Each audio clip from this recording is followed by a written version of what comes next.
We're entering the Chinese year of the boar. When you look at it, this is Earth energy, element Earth boar. Every 60 years, 1959, Castro, Cuba, 1999, the Boxer Revolution in China. You see what the 60-year cycles bring. That's also 2 times Saturn and 5 times Jupiter. Don't forget, 6 times the cycle of Uranus, 84 years.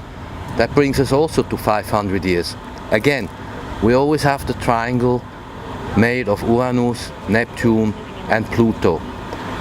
This is going to show us a contracting energy and really a contracting economy, because Taurus tries to cling to the past, tries to stand its ground and is conservative, wants things to stay the way they are if possible. Uranus is the opposite principle.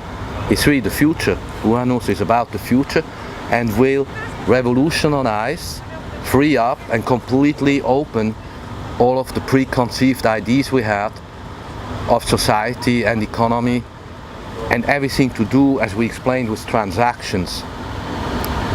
China is a 7,000-year-old culture, civilization, with star people input, Syrian really, in genetics.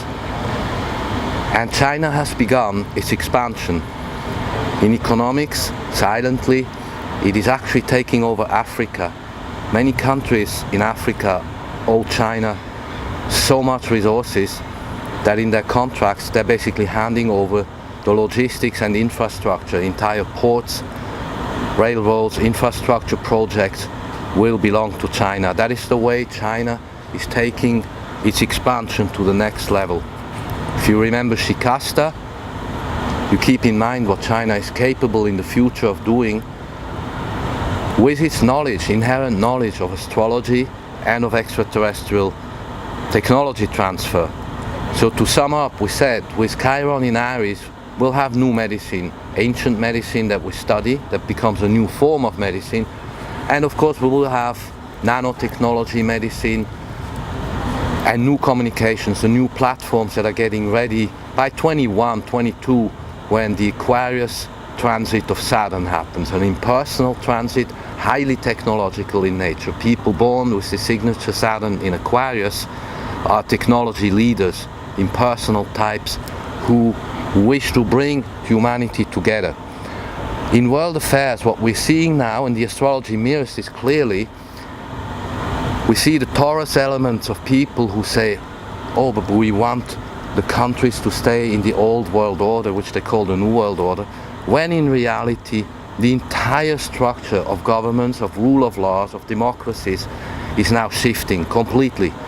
So that by 2025, when Saturn goes in line of Neptune in the cusp zone of Pisces Aries, which is the cusp Chiron is now in, showing us the preview, we will see a completely different order of this planet, which I said is going, if it's successful, towards a federation, because the time of the blocks and the unions has come to an end.